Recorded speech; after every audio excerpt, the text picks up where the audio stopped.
로마서 12장 3절 말씀입니다. 로마서 12장 3절 한 절인데 천천히 함께 읽겠습니다. 같이 읽습니다. 시작.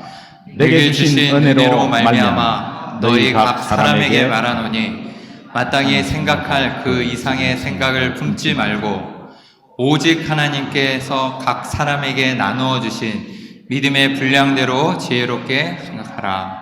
아멘. 아멘. 한 번 더 읽겠습니다. 천천히 시작.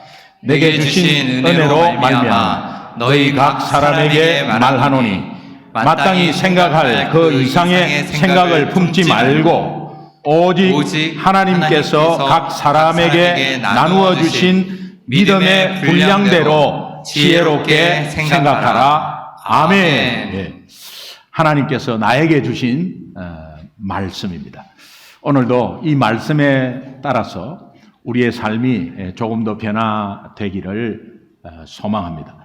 우리 제목 한번 같이, 오늘 말씀 제목인데 한번 같이 따라하겠습니다.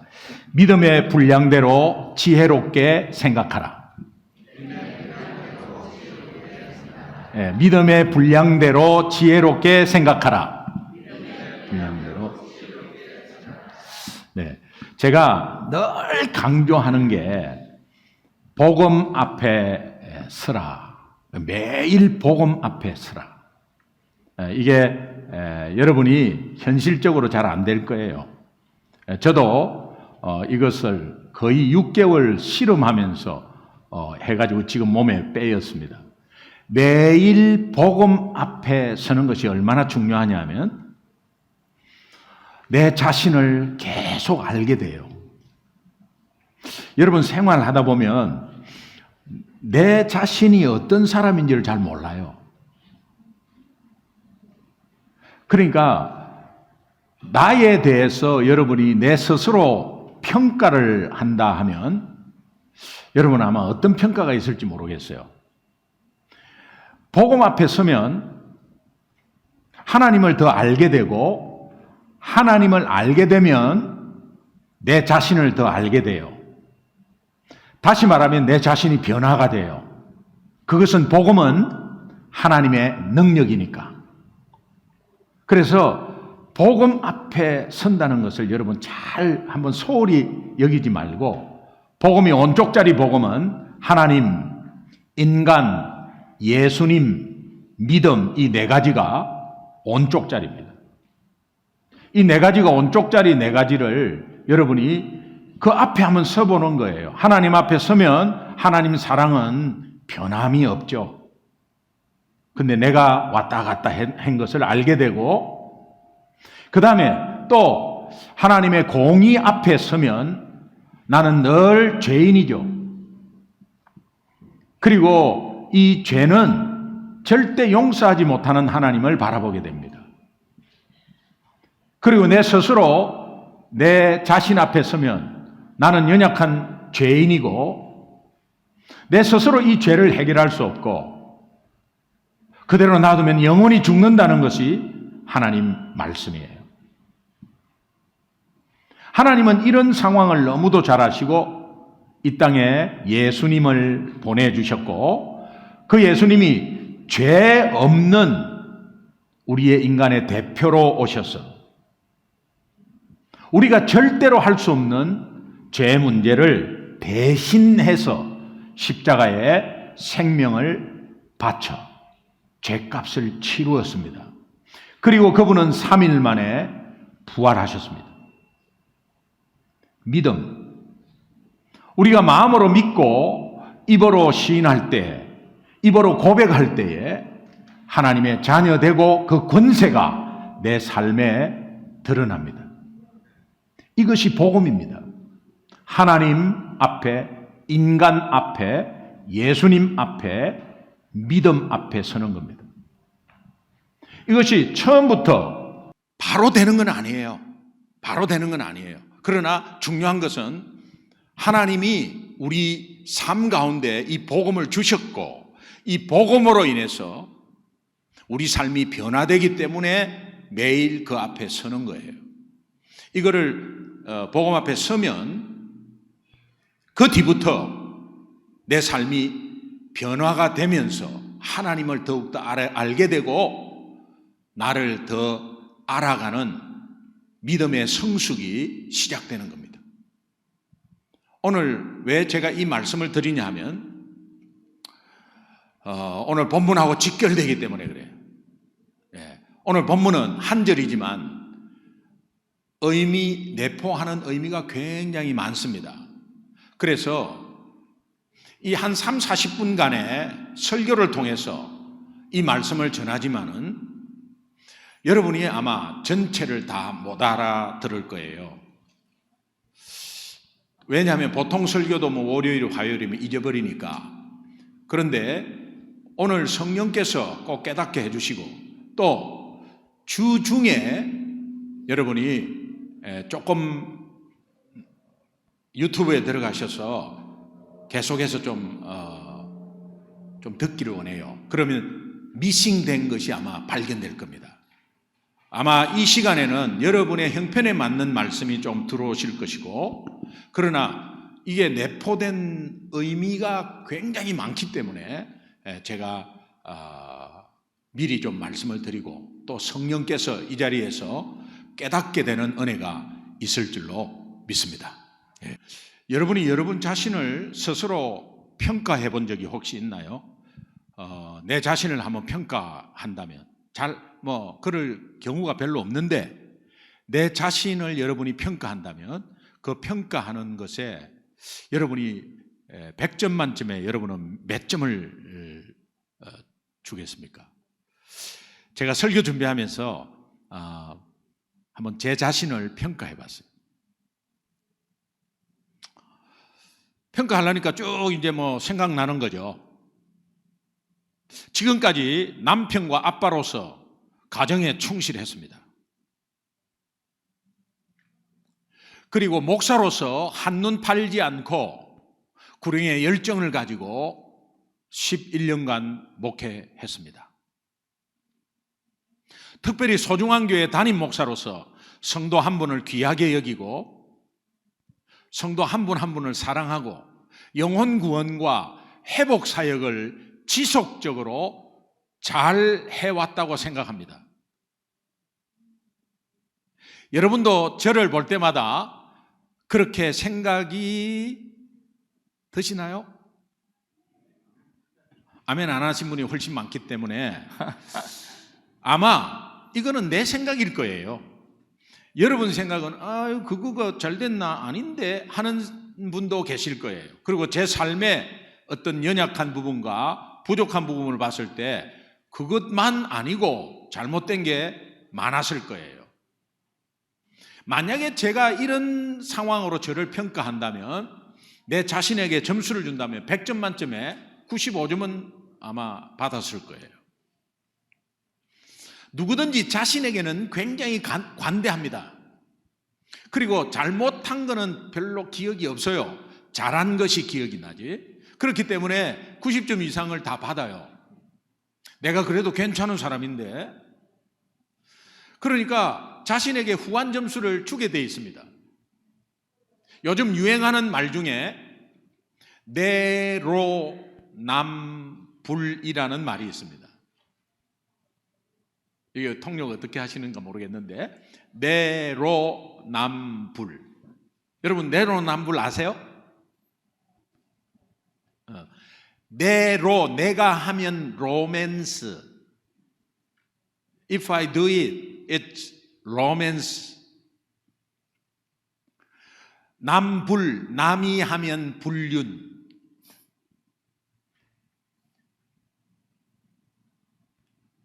But if others do it, it's 불륜이 뭐지?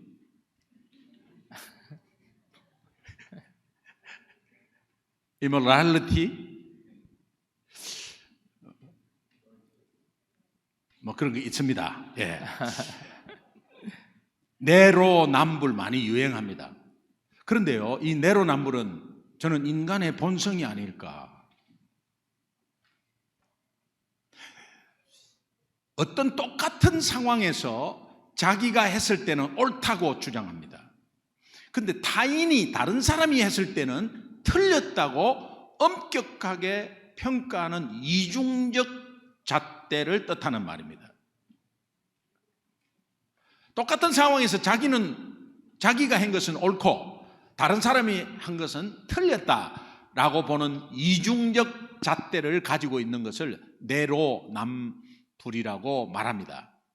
그러므로 적어도 저와 여러분은 이 내로남불을 잠재적으로 가지고 있는 존재라는 것을 인식하셔야 돼요.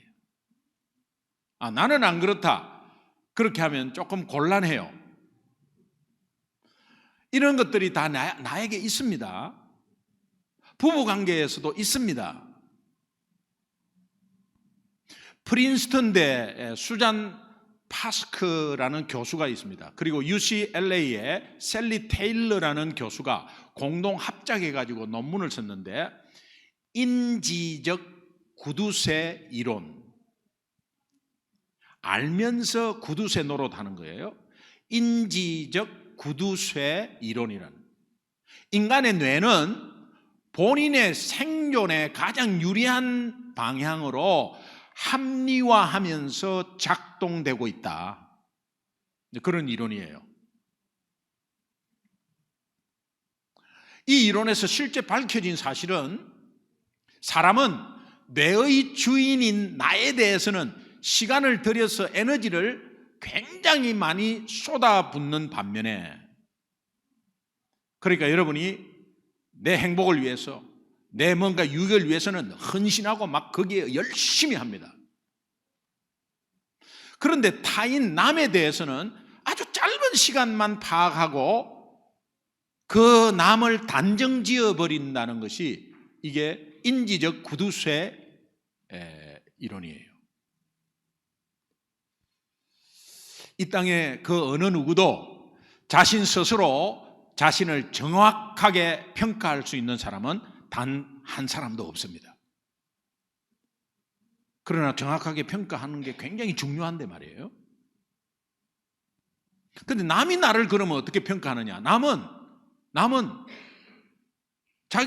평가할 때도 이 정확한 평가가 아니라는 거예요.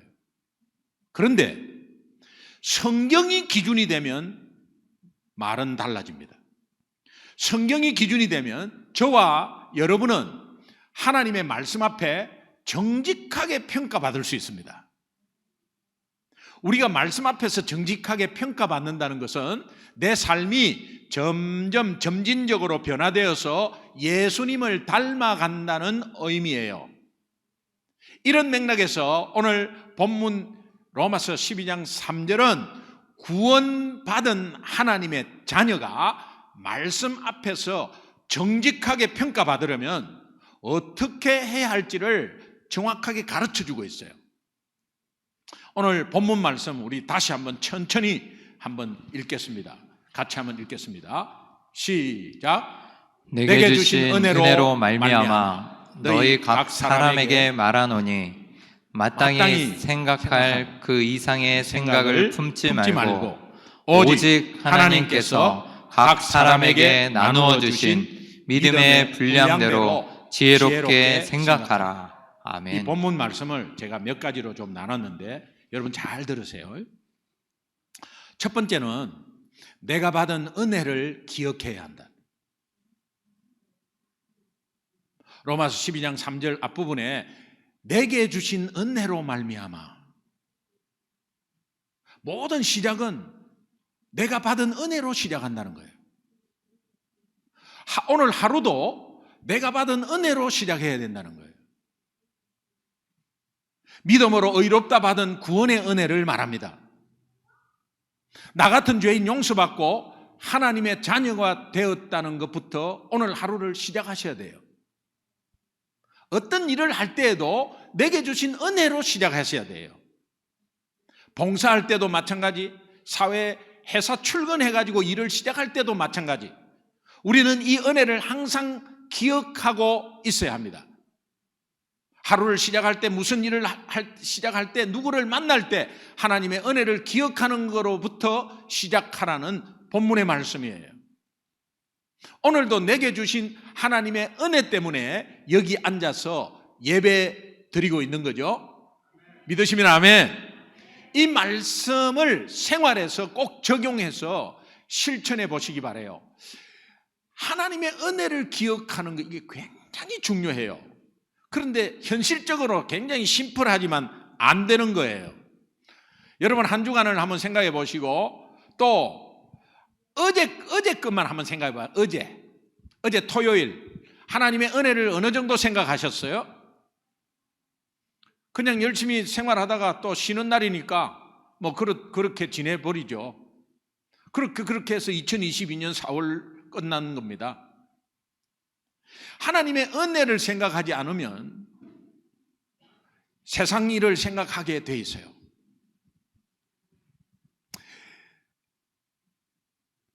하나님의 은혜 때문에 내가 먹을 수 있는 거예요.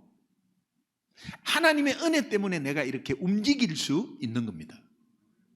하나님의 은혜 때문에 운전할 수 있고 공부할 수 있고 하나님의 은혜를 기억하면 이 은혜를 담대히 당당하게 고백하고 말할 수가 있어, 어느 자리에서든.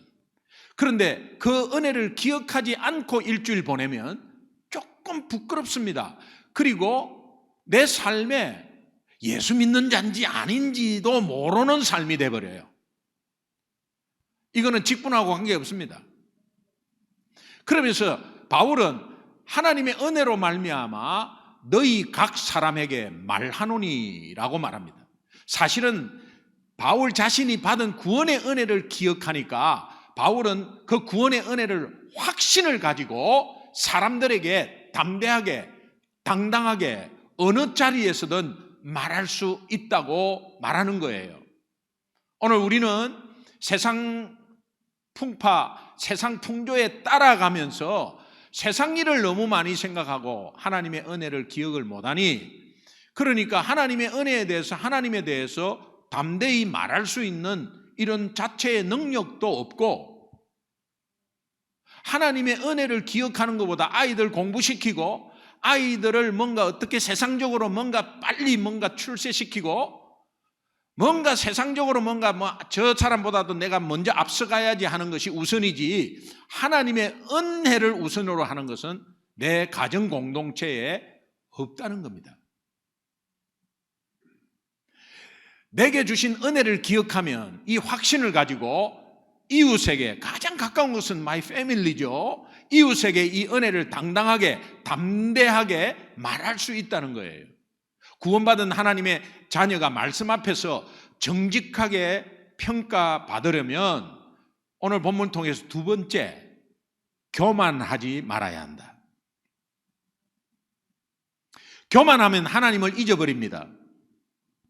거꾸로 말하면 한 주간에 하나님을 잊어버렸다, 교만하신 겁니다. 하나님의 은혜를 잊어버린 거예요.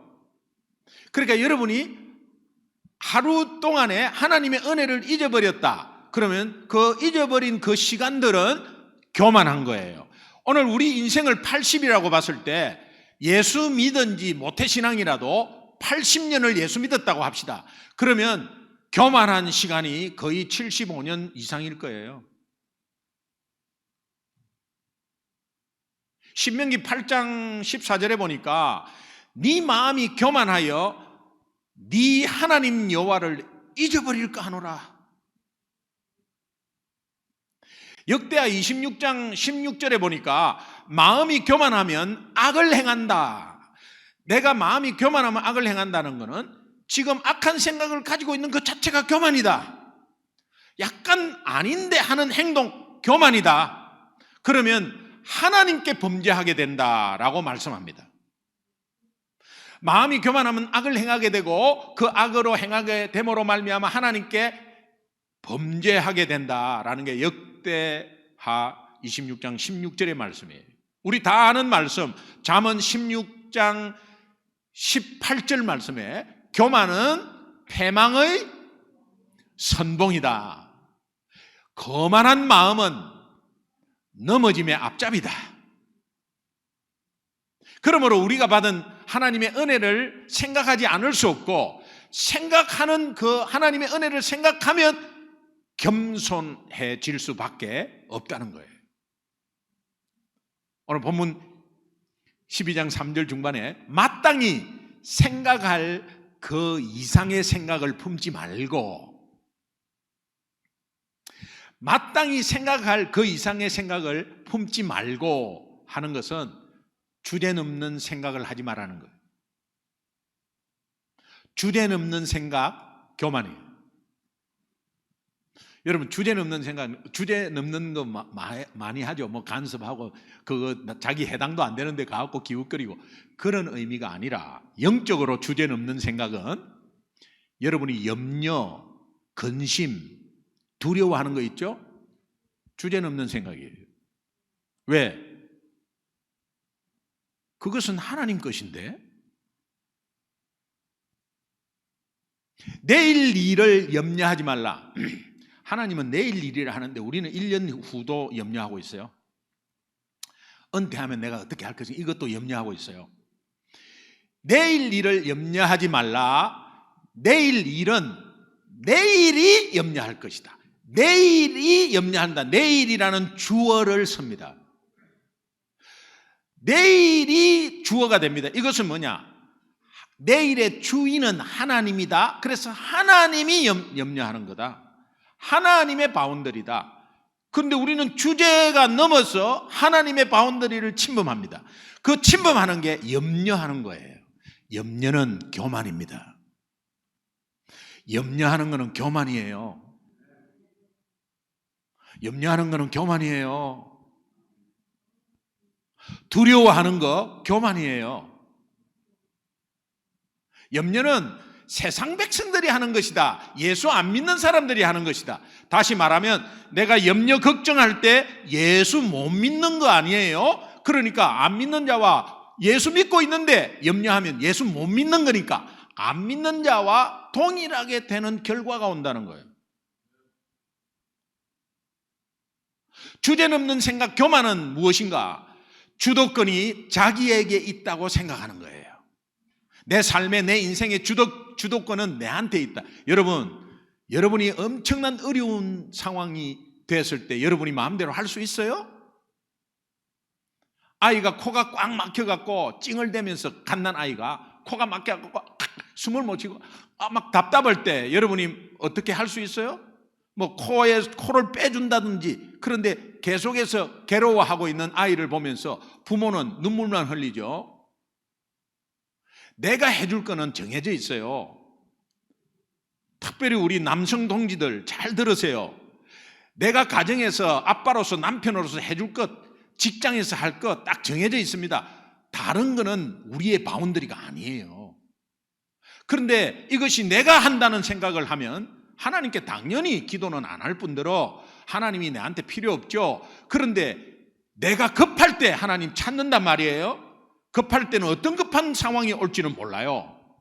그러나 중요한 것은 인생의 주어가 항상 나인 사람은 교만한 사람입니다. 우리에게 가장 큰 적은 내 속에 있는 죄성입니다. 그래서 내가 문제예요. 남 탓, 환경 탓 하지 마세요. 내가 문제입니다. 내 속에 있는 죄성이, 우리는 예수 믿고 죄를 해결받았습니다. 그러나 육신적으로 살기 때문에 이 땅에 사는 한 죄성을 가지고 살고 있습니다. 그러니까 이것이 나를 공격한다고요. 바울은 성령과 죄성이 붙는다고 해요. 그런데 이것을 깨닫는 자는 성령이 이긴다는 걸 알아요. 그 죄성이 깊게 자리 잡고 있는 것이 이기심, 자기 중심적 사고, 그래서 자신의 지혜와 성실과 능력을 과대평가합니다. 하나님의 은혜를 입은 그리스도인이라면 내 인생의 모든 주어가 내가 해서 하나님이 하셨습니다. 하나님이 우리 아이를 통해서, 하나님이 우리 사업을 통해서, 하나님이 나를 통해서, 하나님이 내 아내를 통해서, 하나님이 우리 가정을 통해서, 하나님이 내 교회를 통해서 주어가 바뀌는 역사가 있기를 바랍니다. 내 주변이나 생활이 조금 안정적입니다. 잘 진행되고 있습니다. 그건 하나님의 은혜입니다. 하나님이 기도를 했는데 기도의 응답으로 문제가 해결되었습니다. 하나님의 은혜입니다. 그런데 시간이 지나면 내가 열심히 해서 노력해서 해결되었다고 생각합니다.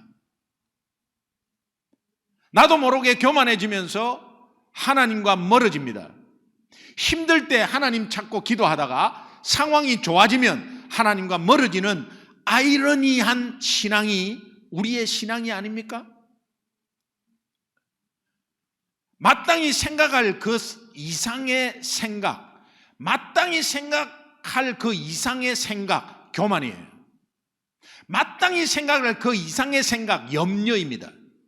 마땅히 생각할 그 이상의 생각, 두려움입니다. 예수 믿는 우리는 하나님의 은혜로 말미암아 이제 이 두려움, 염려 없애야 되고, 다시 말하면 교만에서 벗어나기를 주님의 이름으로 축원합니다.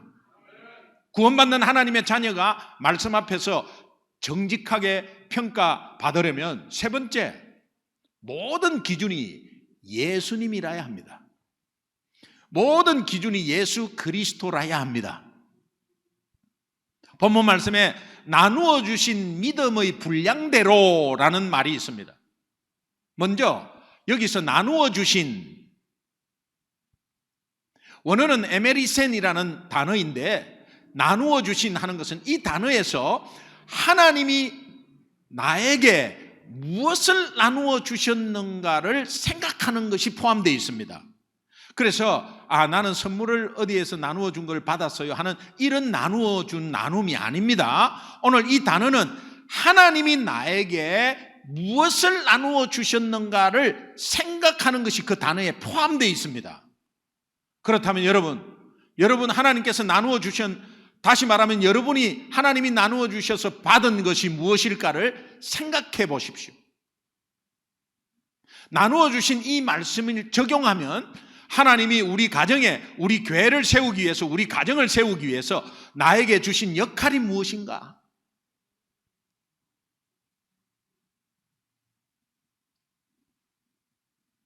먼저 한번 생각해 보십시오. 아내의 역할, 남편의 역할, 자녀의 역할, 성도의 역할, 안수 집사의 역할, 권사님의 역할 다 있겠죠? 그거 한번 생각해 보시라는 거예요. 이것은 하나님이 나누어 주신 은사들이 각각 다르게 있는데 우리는 그 다름을 인정하라는 거예요. 인정하고 서로 격려하고 서로 칭찬하는 역할을 해야 된다. 이것이 공통분모예요. 저와 여러분의 공통분모, 아내와 남편, 자녀의 공통분모 칭찬하고 세워주는 거예요. 다름을 인정하는 거예요. 부부간에도 내로남불이 많습니다. 나같이 안 하니까 너는 틀렸어. 틀린 게 아니고 달라요. 다르기 때문에 결혼한 거 아니에요? 오늘 우리 자매와 청년이 사귈 때에 너무 나하고 다른데 매력적이죠. 그러니까 결혼에 꼴이 나는 거예요. 근데 같이 살다 보면 그것이 스트레스야. 자기 자신을 모르는 거죠.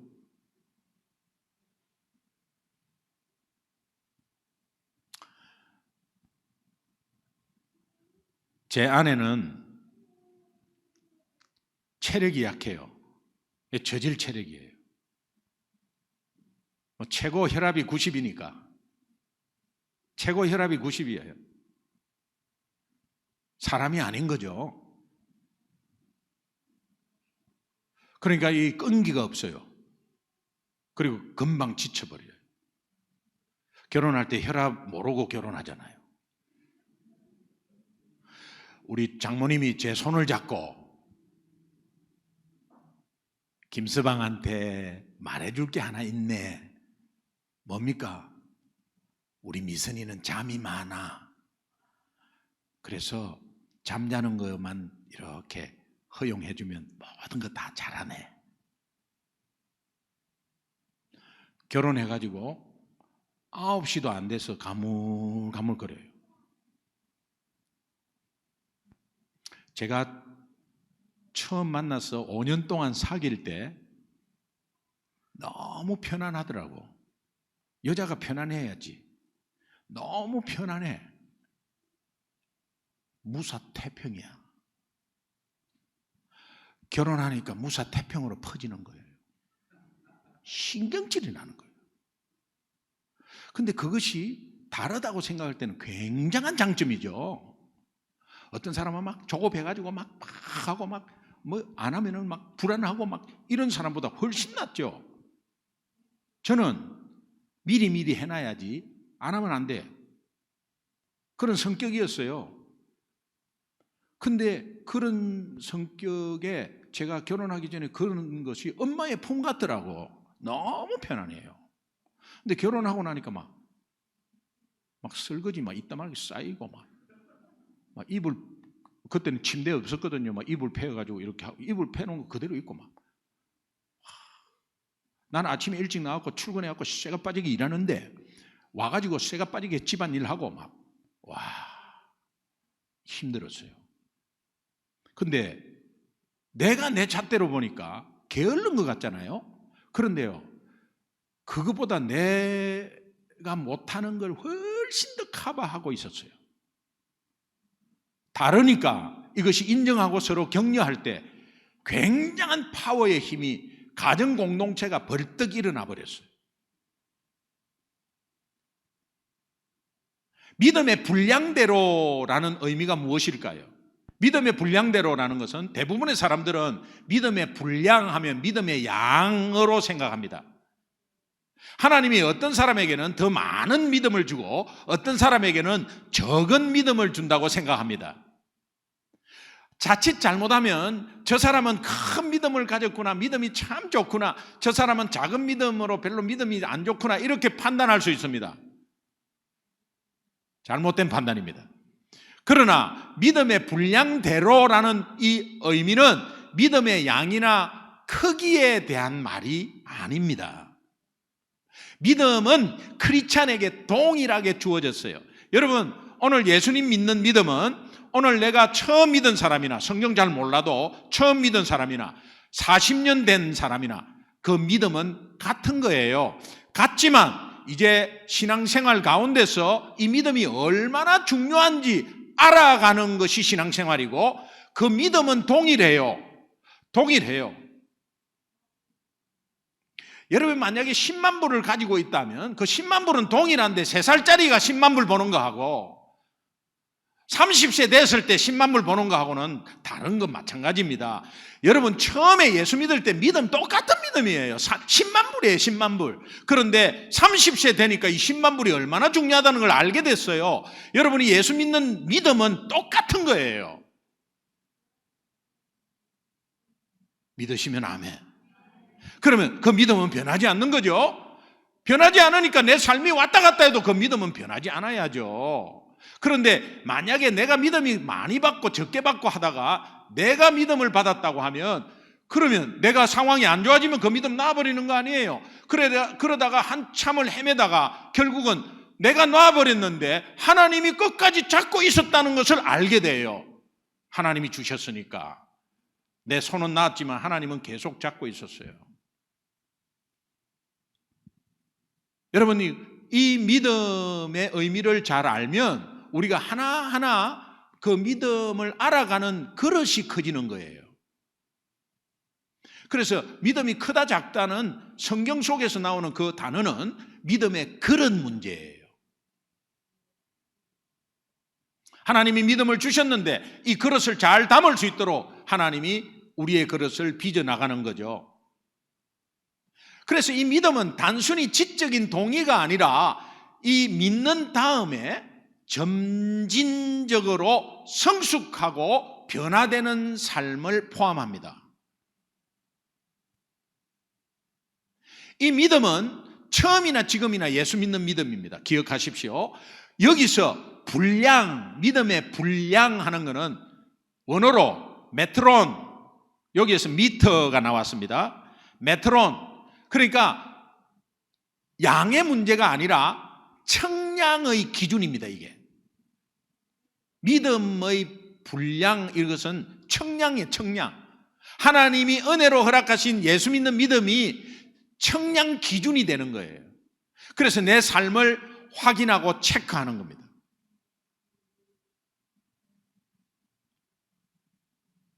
믿음의 분량대로 살아가는 의미를 잘 표현한 구절이 하나 있는데 여러분이 잘 아는 갈라디아서 2장 20절이에요.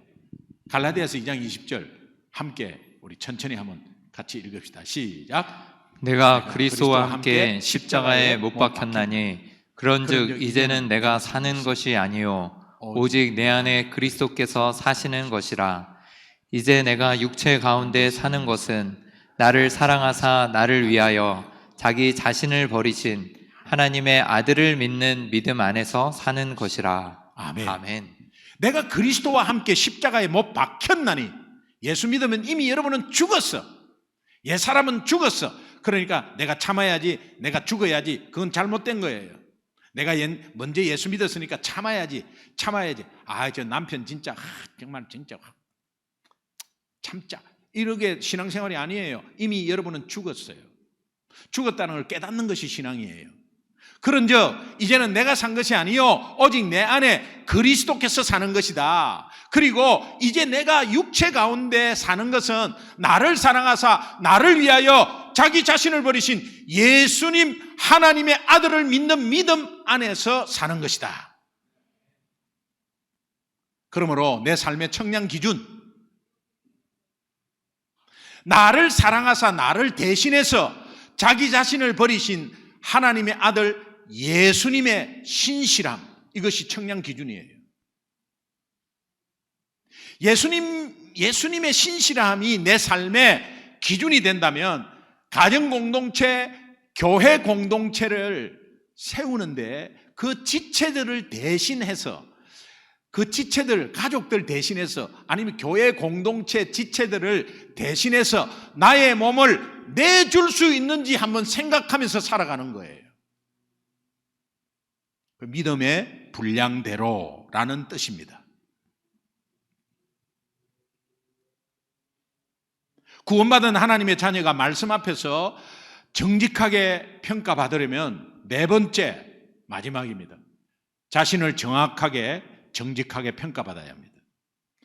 자신을 정직하게 평가해야 돼요. 이 말이 오늘 본문 말씀 마지막에 지혜롭게 생각하라라는 의미입니다. 지혜롭게 생각하라는 거하고 자신을 정직하게 평가하는 거하고 잘 안 맞지만 한번 보십시오. 지혜로움, sobriety, 지혜로움, 이거는 술 취하지 않은 상태. 다시 말해서 맑은 정신, 영적으로 말하면 영적으로 깨어있는 상태.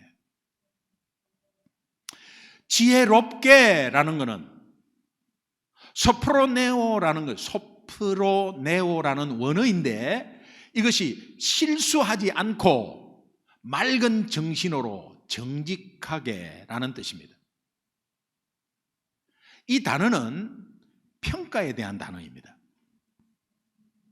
그러므로 지혜롭게라는 것은 실수하지 않고 정직하게 자신을 과대평가도 과소평가도 하지 말고 맑은 정신으로 영적으로 깨어서 자신에 대해서 정직하게 평가하라라는 것입니다. 쉽게 말하면 하나님 관점에서 나를 보는 거예요. 이거를 적용해 보면 옆에 있는 사람이 마음에 안 들잖아. 아, 저 친구는 진짜 마음에 안 드네 정말. 아니 왜 저렇게 일을 더디게 하지? 아니 저렇게 지난번에 하라고 했는데도 또 안 하네? 그렇게 할 수 있잖아요. 그럴 때 여러분이 하나님의 관점으로 본다면 여러분 자신에게 하나님이 그렇게 말하고 있는 거예요. 이거를 깨달으면 내가 다음에 그 사람한테 그런 눈으로 보지 않아요. 율법과 복음의 차이죠. 제 신학교 때 너무나 1분 늦게 오면은 난리 나요. 왜 약속을 안 지키냐고. 그런 사람은 삶이 고달파요. 한 3분 오면은요, 눈 뒤집어져요. 3분 늦게 오면은. 그래서 제가 별명 지어준 게, 성이 조시라 가지고 조율법. 언제 복음 될래? 그렇게 이제 말하고 했어요. 본인이 15분 늦게 왔어요. 그러면 자결해야죠. 본인이 활복 자살해야 돼요, 우리 앞에서. 얼마나 서먹서먹한 눈빛으로 있는지. 지금은요, 너무 복음화된 목사님이 되어가지고, 아주 사랑이 너무 풍부해요. 오늘 우리는 부부 간에 그런 눈으로 볼 수 있습니다. 성도 간에 그런 눈으로 볼 수 있습니다. 그러나 하나님 관점에서 본다면 하나님이 여러분들한테 그렇게 보고 있는 거예요. 그렇다면 오늘 우리는 우리의 남의 연약함을 보는 것이 아니라 남을 통해서 우리의 연약함을 보게 되는 거예요. 이것은 말씀에 전봇대 눈에 꽂힌 것은 모르고 남의 조그마한 가시 그거 찾아낸다고 하는 거, 그 말씀 있죠? 예수 믿는 우리는 어떤 상황이든지 겸손하지만 비굴하지 않게, 당당하지만 교만하지 않게, 그렇지만 자신에 대해서는 하나님의 관점으로 정직하게 보아야 한다. 여기서 생각하라, 프로네인이라는 이 단어는 하나님의 뜻에 합당한 공동체를 세우기 위해서 굉장히 중요해요. 하나님의 합당한, 하나님이 원하시는 가정 공동체를 세우기 위해서, 하나님의 합당한 교회 공동체를 세우기 위해서 굉장히 중요한 말입니다. 일반적으로 생각하는 단어가 아닙니다. 프로네인이라는 이 생각하라의 단어는 전에는 우리 마음에 죄에 붙잡혀 있었기 때문에 우리 생각이 죄가 시키는 대로, 이끄는 대로 끌려다녔다고 한다면, 이제는 그리스도 안에서 죄에서 자유를 얻었기 때문에, 죄에서 해방됐기 때문에 죄가 이끄는 대로 끌려다니지 않고 하나님의 관점에서 생각할 수 있는 능력이 생겼다. 그래서 예수님은 어떻게 말씀하십니까? 요한복음 8장 32절에 보면 진리가 너희를 자유케 하리라. 예수님이거든요. 예수님 때문에 우리의 마음이 자유롭게 되었으므로 이제는 무엇이 옳고 그른지 하나님의 관점에서 예수님이 기준이 되어서 생각하고 결정하라는 거예요. 하나님의 관점에서. 그러니까 이런 말이 있죠. 이런 일을 할 때 예수님이라면 어떻게 했을까라는 적용이 있잖아요. 하나님의 관점입니다.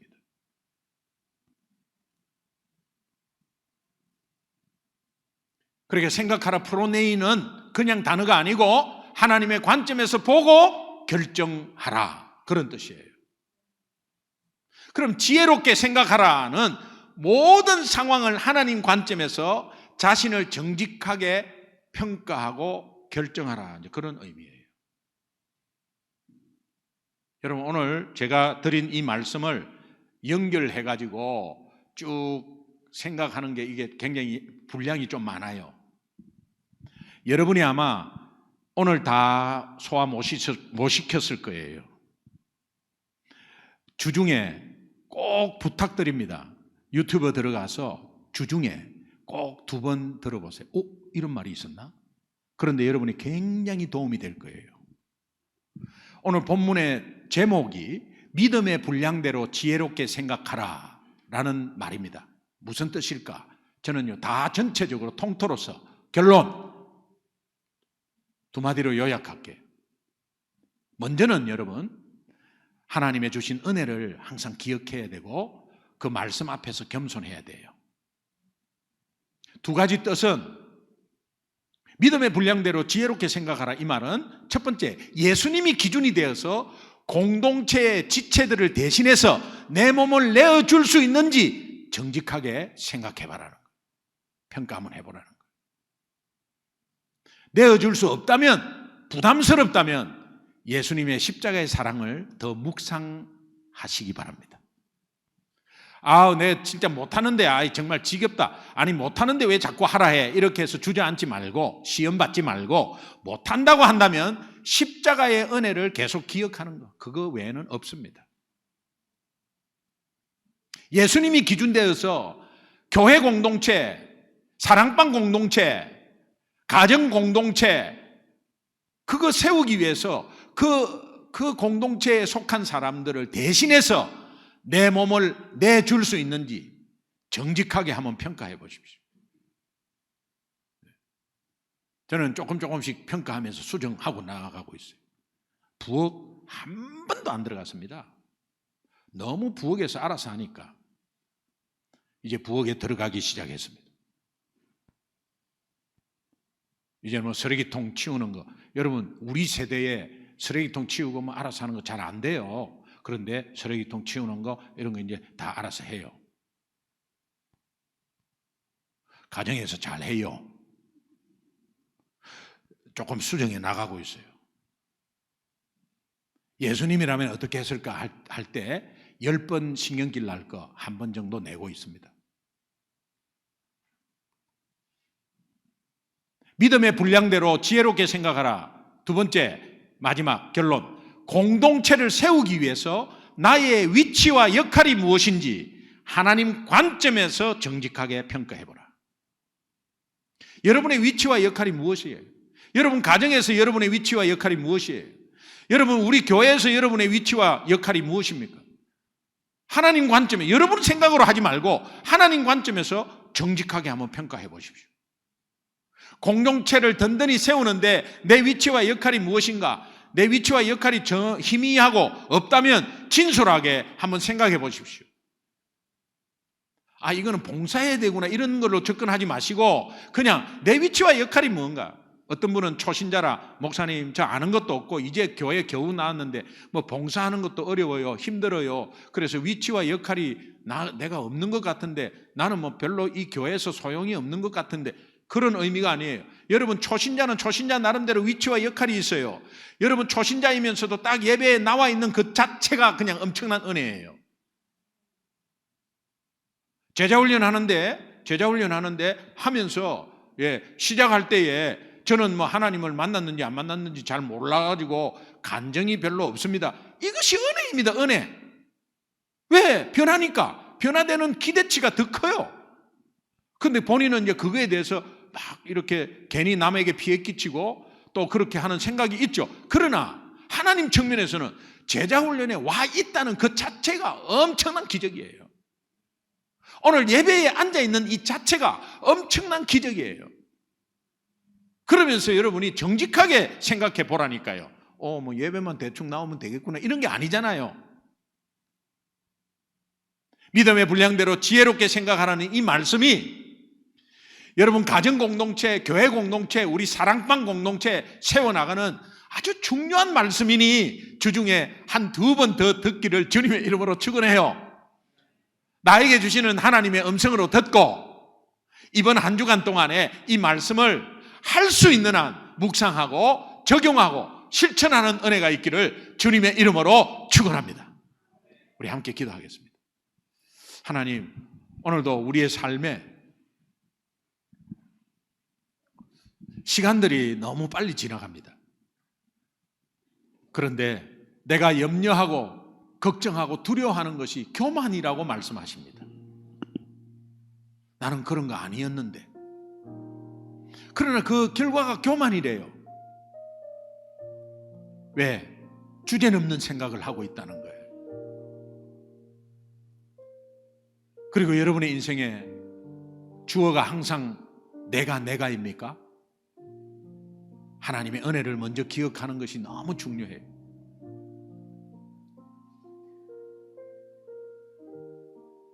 그럴 때 예수님이 기준되어서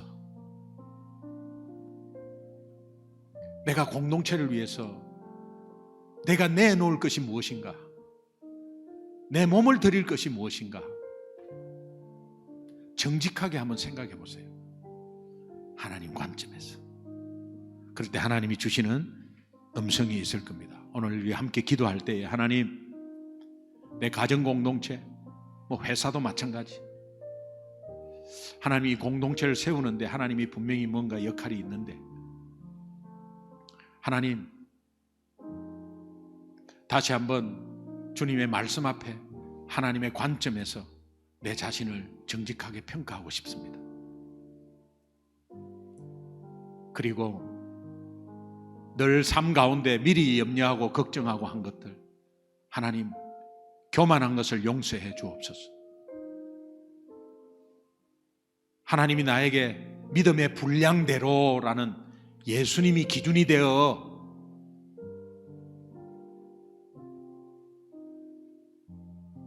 하나님의 관점으로 나를 평가하는데 성령께서 도와주실 줄 믿습니다. 한 주간도 하나님의 음성에 귀 기울여서 오늘 이 말씀대로 실천하는 은혜가 있게 하여 주옵소서. 우리 주여 한번 부르면서 한번 여러분이 은혜 받은 거, 한번 말씀으로 찔린 거 한번 붙잡고 한번 결단의 기도하도록 하겠습니다. 주여 부르겠습니다. 주여